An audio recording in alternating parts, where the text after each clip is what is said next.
Olá, boas-vindas ao Atipicidades, um podcast original Atip. São Paulo, estamos quase no final do ano de 2020, pós-live de encerramento da segunda edição do Autismo Tech. A euforia se misturava com cansaço. Eu e o Gui, assim que a live foi finalizada, levantamos o seguinte questionamento: como será a terceira edição?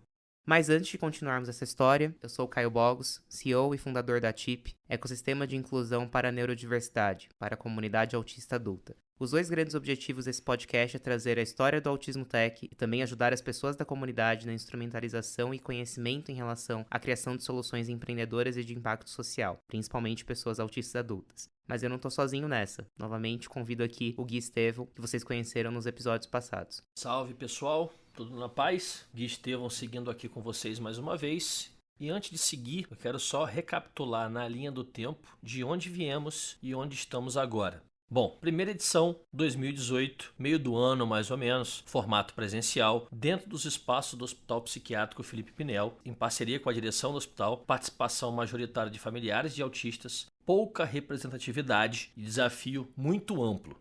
Depois, 2019, ano seguinte, não realizamos uma edição efetiva do Hackathon, mas Caio Bogos e Joyce Rocha produziram um meetup que foi capaz de alavancar o engajamento necessário para que a segunda edição pudesse acontecer em meados de 2020, mesmo com a pandemia. A gente conseguiu o apoio de empresas, patrocinadores e colocamos foco nos desafios da comunidade neuroatípica adulta e sua empregabilidade no mercado de trabalho. Tivemos muita representatividade nos grupos, praticamente metade das pessoas participantes era da própria comunidade, projetos incríveis sendo entregues e dando continuidade após o término do Hackathon, que é muito importante. Tiveram projetos que ganharam prêmios de 25, 30 mil reais, puderam solicitar patente, outros projetos viraram coletivos de mentorias, de conteúdos de sensibilização sobre o autismo e além também de contratação de pessoas autistas por empresas parceiras, como na ZUP, como na Ernst Young, conhecida como UI, o EY, que é parceira do Autismo Tech desde 2020. Consolidado esse começo de história, chegamos então a 2021, cheios de aprendizados práticos, validações diretas com a comunidade, formas de conduzir as etapas de desenvolvimento das soluções de uma maneira mais inclusiva e também a gente percebeu mais claramente quais gatilhos de sobrecarga as pessoas poderiam vir a ter dentro desse contexto de desenvolvimento rápido de soluções e a disponibilidade necessária para um acompanhamento mais próximo e mais conectado com as pessoas, uma conexão mais real, formas mais práticas de compatibilizar e preparar, instrumentalizar os times para que pudessem se reunir de forma remota em salas do Meet, do Zoom, do Teams que fosse, ou do próprio Discord e por aí vai. Pois bem, fechada essa introdução para a gente se situar na linha do tempo, a gente agora pode se aprofundar um pouco mais na própria terceira edição, onde o principal objetivo era inserir uma etapa anterior ao Hackathon que pudesse levar capacitação em tecnologia para a comunidade neuroatípica. Começamos então a levantar possibilidades de temas e a cruzar com potenciais parceiros que tivessem especialistas, pessoas docentes, pessoas professoras, para conduzir as etapas de capacitação. Os temas então das capacitações eram desenvolvimento de jogos, desenvolvimento Salesforce e teste qualidade de software. Ao todo, 11 semanas de duração, aulas ao vivo de segunda a quinta à noite via Zoom, que ficavam gravadas e disponíveis a todo momento, mentorias e encontro com pessoas especialistas das empresas dentro dessas trilhas de formação. Também a gente tinha conteúdos assíncronos que serviam de apoio pré e durante essa capacitação e a busca por um desenho universal daquele processo de aprendizagem que ali estava acontecendo.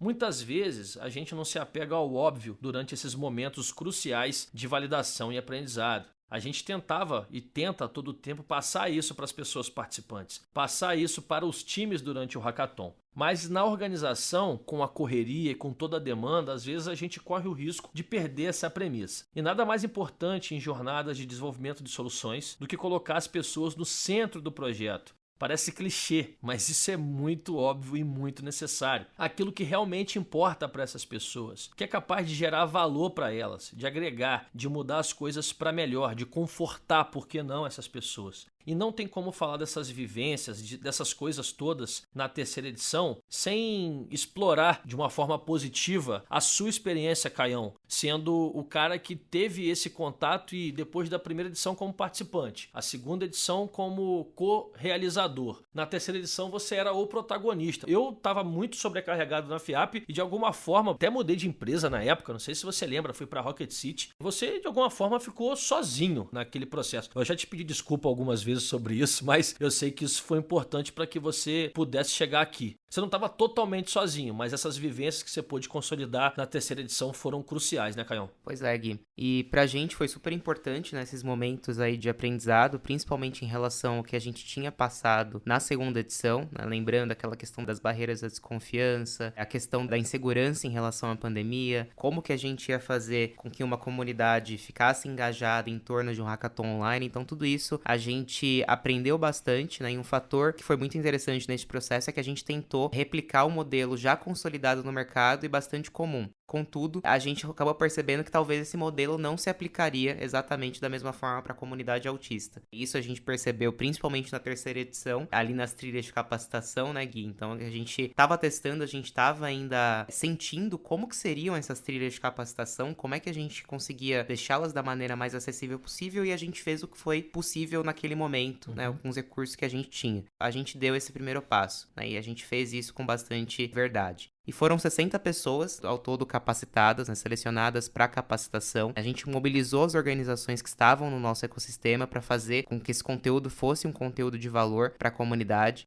Claro que o operacional dessas trilhas de capacitação se revelou, de fato, um desafio gigantesco. Então, a gente tinha poucas pessoas na nossa equipe, 3 aulas todos os dias ocorrendo ao mesmo tempo, no período noturno, acompanhamento próximo da aprendizagem da galera que estava nas trilhas de capacitação, enfim. Esse operacional sempre foi um desafio de um projeto como o Autismo Tech, pois, além de atender a comunidade, a gente tinha que atender também as demandas das empresas, certo, Gui? Certo, Caião, pode crer. Do ponto de vista operacional, a gente teve um aumento geral na complexidade das entregas da terceira edição. Eu posso pontuar algumas aqui.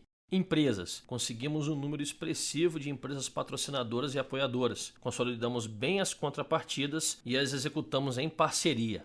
Parceiros. Trabalhamos com parceiros de entrega nas frentes de acessibilidade digital, marketing, produção de assets criativos e seleção dos participantes. Gatilhos de seleção. Busca por representatividade, protagonismo e interseccionalidade, ou seja, pessoas pretas, comunidade LGBTQIAP+, entre outras interseccionalidades que pudessem existir dentro daquele perfil genérico e talvez batido na sociedade, que é o autista, hétero, branco, etc. Então a gente buscou quebrar um pouco desse paradigma.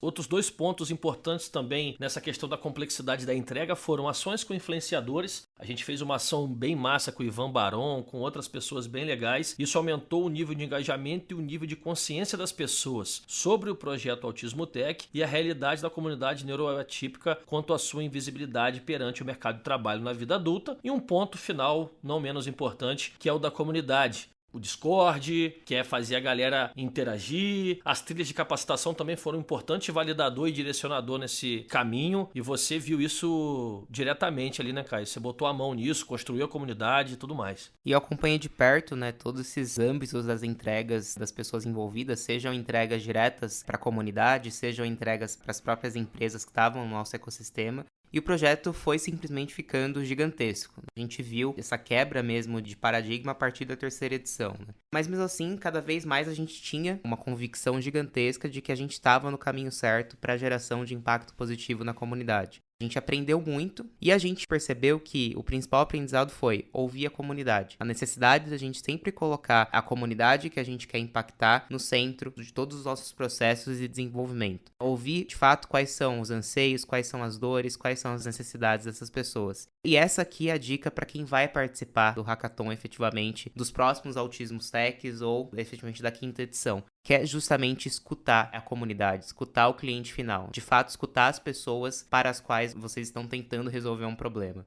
Coloque o cliente no centro, sempre busque resolver o problema dele. Justamente com isso em mente, a gente finalizou as 11 semanas das trilhas de capacitação e logo em seguida a gente partiu para o Hackathon efetivamente, onde a gente testou pela primeira vez expandir o desafio para soluções de impacto no geral e já adianto, pela abrangência não foi a melhor das abordagens que a gente poderia ter.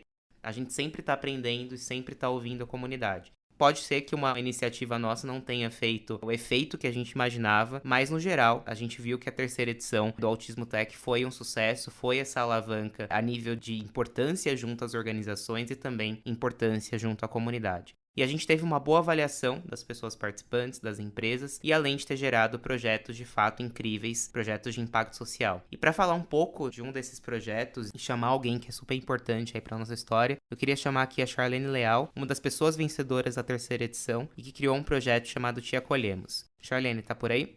Olá pessoas, eu sou a Charlene Leal, uma mulher autista adulta com diagnóstico tardio e vencedora do Hackathon Autismo Tech 2021. O Autismo Tech foi a minha imersão no universo autista. Eu, recém tinha me descoberto autista, estava completamente perdida e traumatizada pelo meu processo diagnóstico repleto de capacitismo e invalidações. Foi no Hackathon que eu tive meu primeiro contato com outros autistas adultos e eu já sabia que não iria mais permitir que pessoas sofressem como eu sofri. É uma experiência única onde autistas podem ser quem eles realmente são, sem máscaras nem julgamentos. E foi assim que surgiu a Te Acolhemos, que nasceu da minha dor para acolher autistas. Um lugar seguro que conecta pessoas que estão em busca de diagnóstico e acompanhamento terapêutico a profissionais qualificados e, acima de tudo, acolhedores. A jornada diagnóstica é uma experiência única de autoconhecimento. Ela não deve ser traumática. Valeu, Charlene. Bom, um outro tópico que eu queria trazer é a importância de times diversificados e convivências diferentes. Essa edição ela cresceu bastante, o número de participantes cresceu, projetos, duração, mas o ponto que chamou nossa atenção é justamente a qualidade de entregas que foram feitas durante o Hackathon. E a gente atribui muito dessa qualidade justamente pela questão de interseccionalidade que o Gui até chegou a comentar algumas falas atrás. É o quanto é importante a gente não só, claro, focar na comunidade autista, mas também interseccionalizar essas vivências. Então, pessoas autistas pretas, pessoas autistas LGBTQIAPN+, então isso a gente viu que a terceira edição até então foi a mais interseccional. Mais da metade das pessoas eram pessoas autistas e tinham outros recortes dentro desse outro recorte. E aí a gente percebeu que justamente essa alavanca de qualidade de entrega foi muito superada e superou as nossas expectativas.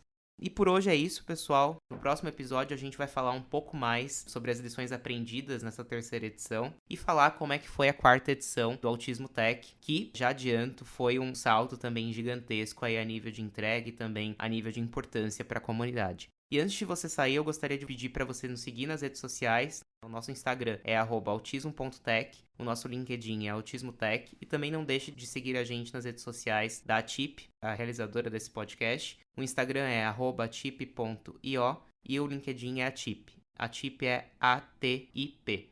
Lembrando que os episódios eles vão ficar disponíveis a cada 15 dias, toda segunda-feira às 12 horas. E também não esqueça de avaliar aí nas ferramentas de podcast como Spotify e Apple Podcast com 5 estrelas, beleza?